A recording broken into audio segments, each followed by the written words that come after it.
Mm. Um, di ko alam kung paano ko to sisimulan.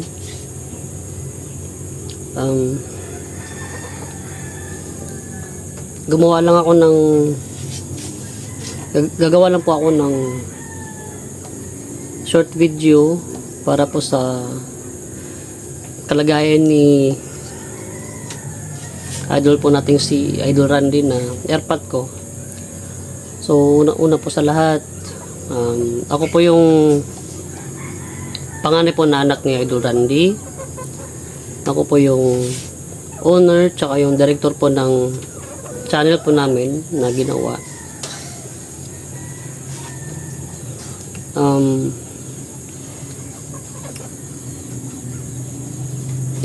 Ikinalulungkot ko pong sabihin po sa inyo na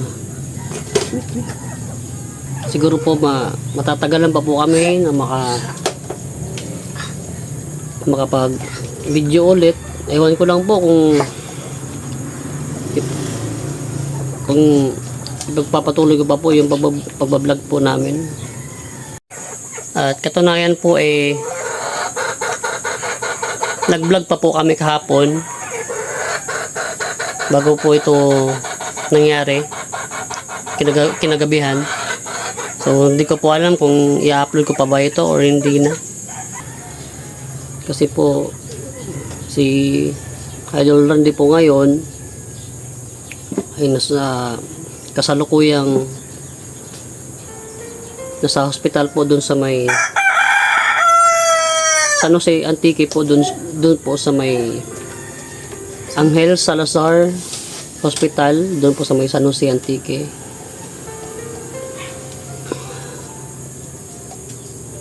Kasi po kagabi bigla na lang po siyang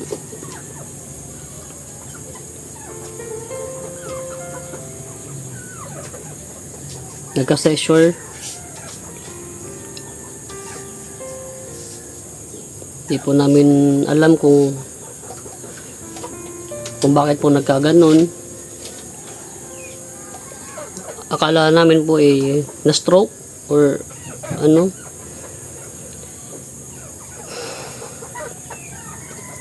Kagabi po mga bandang alas 11 ng gabi dito po sa bahay po namin dito sa may Barangay Santa Cruz Housing.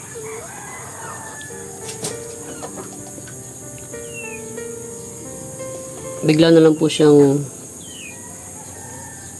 nagkaganon.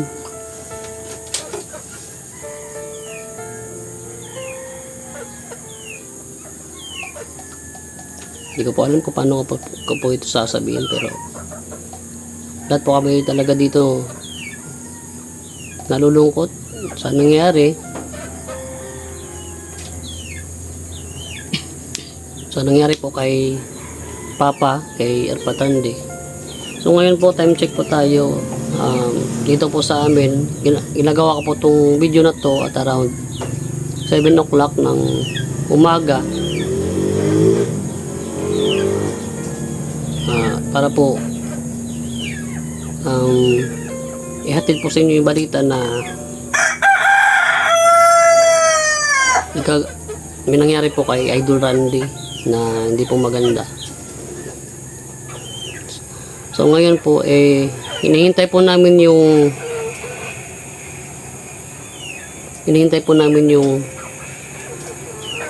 result po ng CT scan kung ano po talaga yung nangyari po kay Idol Randy.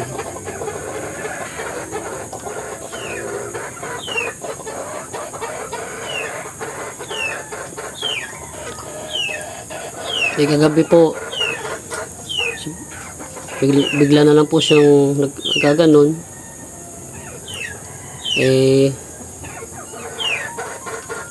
Inisip po namin na baka po na stroke siya. So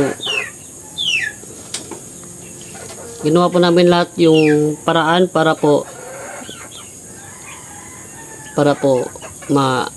bigyan po siya ng pangunang lunas.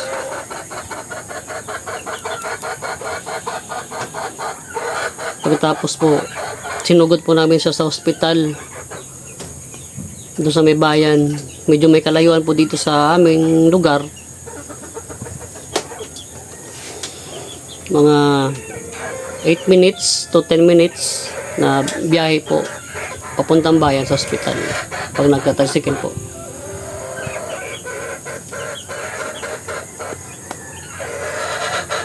Talaga pong labis po kaming nalungkot sa nangyari kagabi. Hindi po namin alam kung ano po yung gagawin namin.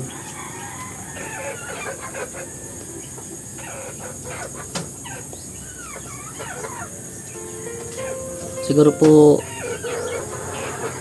po matatagalan po yung pagbablog po namin ulit. Sana po maka-recover kaagad po si Idol Randy. Hindi ko rin po alam kung magpapatuloy pa po ba kami, or siguro ipapahinga ko na po si Papa, si Idol Randy sa pagbablog. Kasi po siguro nga rin po sa mga content na ginagawa namin na medyo kontra din po sa kanya. Actually po,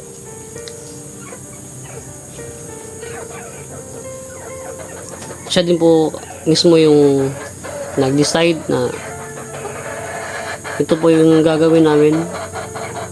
Kasi nga po talagang sobrang baba po ng views po namin itong mga nakaraang buwan. Siguro mga 3 months na sobrang baba po talaga ng views namin. Kasi nga po, pag hindi po talaga karne ng baboy yung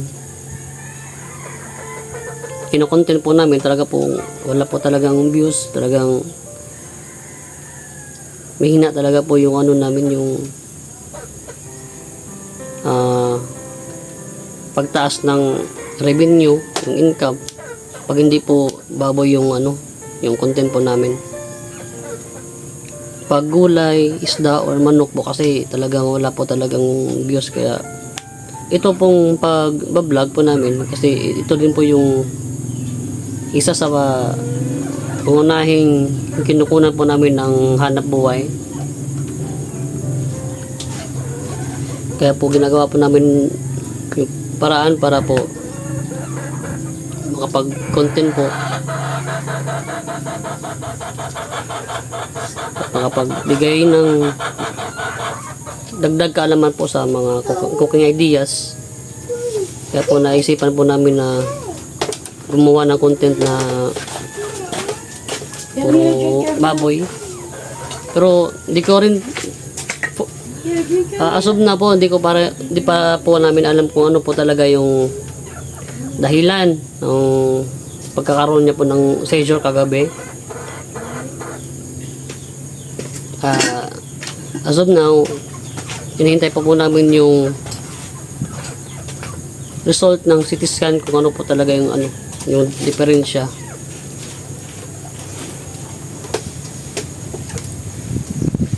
Sana po maintindihan po ninyo. Ako po kasi supposed to be 2 years ago, dapat po kasi nakapag abroad na po ako ulit. Dapat po bumalik na po ako ng Middle East. Pero naisipan ko pong gumawa ng channel na sarili ni Papa. Nagbabaka sakali na baka mag-click naman po kahit papaano. So yung nangyari po within a week na monetize po kaagad yung channel po namin. So na-amaze po ako na parang iniisip ko po na baka ito na po yung calling na tinatawag, na baka hindi na po ako mag-abroad po ulit. So nagbaka sakali po ako.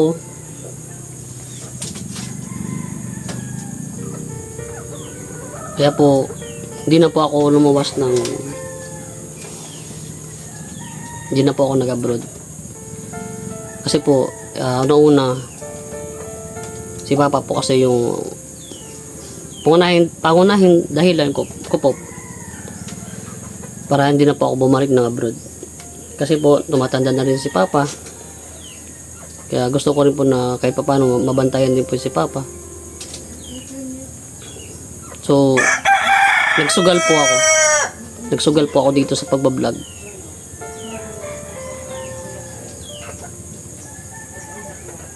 So, sana po na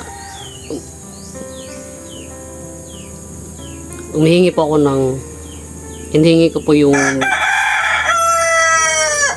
dalangin po ninyo na sana po matulungan nyo po kami through prayers para po kay Idol Randy, na sana po makapag-recover po siya kaagad. Sana po clear po yung CT scan niya. Sana po mawala na po lahat yung kung ano man po karamdaman na kinakaharap niya po ngayon. Tulungan po natin si Idol Randy, si Papa.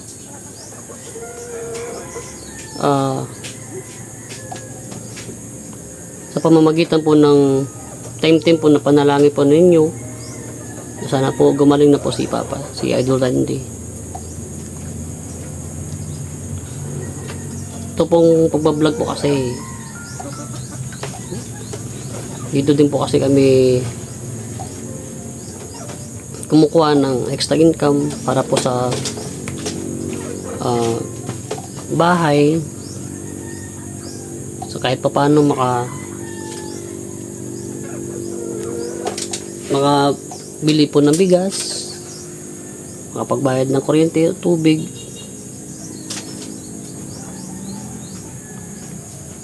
Kaya po gumagawa po talaga kami para po makapag-content, makapag-vlog po para din po sa goal po namin na makapagbigay po ng kaalaman.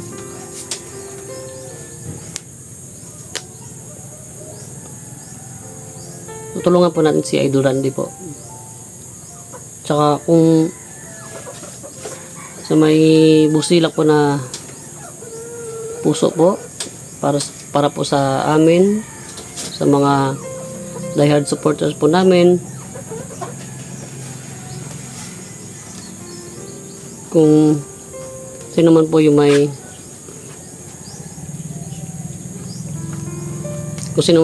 may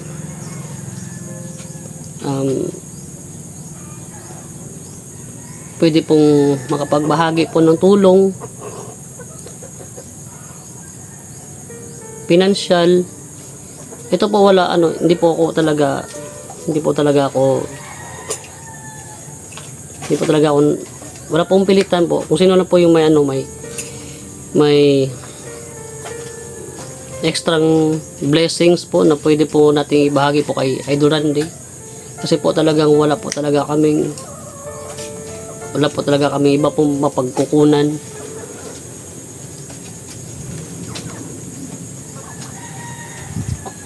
Kung sino po yung gusto pong magbigay ng tulong, either po GCash or sa remittance center po, Palawan or ano dyan po, ay sobrang laking tulong po at sobra po namin pasasalamatan po sa inyo yung mga idol. Tulungan po natin sa Idol Randy through your prayers, support. Ginawa ko po itong video para po ipaalam po sa inyo yung kalagayan po na Idol Randy. Sana po wag po ako mabash po. Wag niyo po sana akong i-bash, at ako humihingi lang po ng tulong po sa inyo sa may busilak lang po na puso. Yung sana po matulungan niyo po kami. Tulungan po natin si Idol Randy.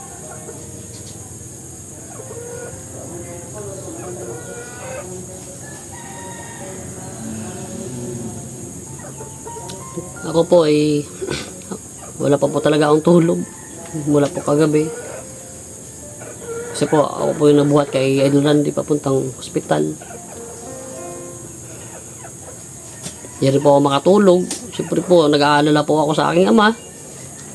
Sana po nasa mabuti po siyang kalagayan. Sana po wala pong clear po. Sana dinadalangin po talaga namin na clear po talaga yung ano niya. Yung CT scan niya. Kasi nga po, kagabi, after po na magka-session si Papa, si Idol Randy, nagkaroon po siya ng memory loss. Hindi po niya kami nakilala. Tapos hindi po siya responsive pag tinatanong. Kaya labis po kami nalulungkot para po sa kay Idol Randy.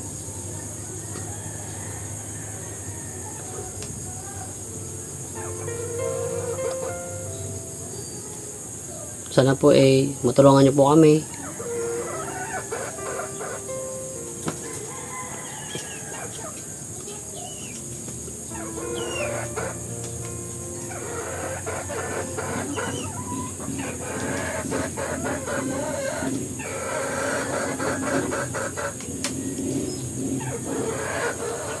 Yun naman po mga idol.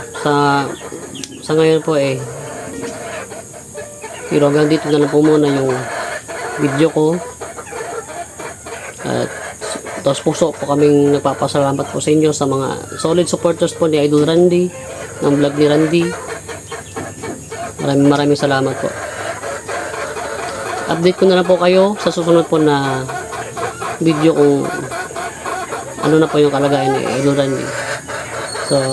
So ulitin po, sa lahat po ng supporters po at saka yung tumatangkilik po ng aming channel ay sobra pong nagpapasalamat po.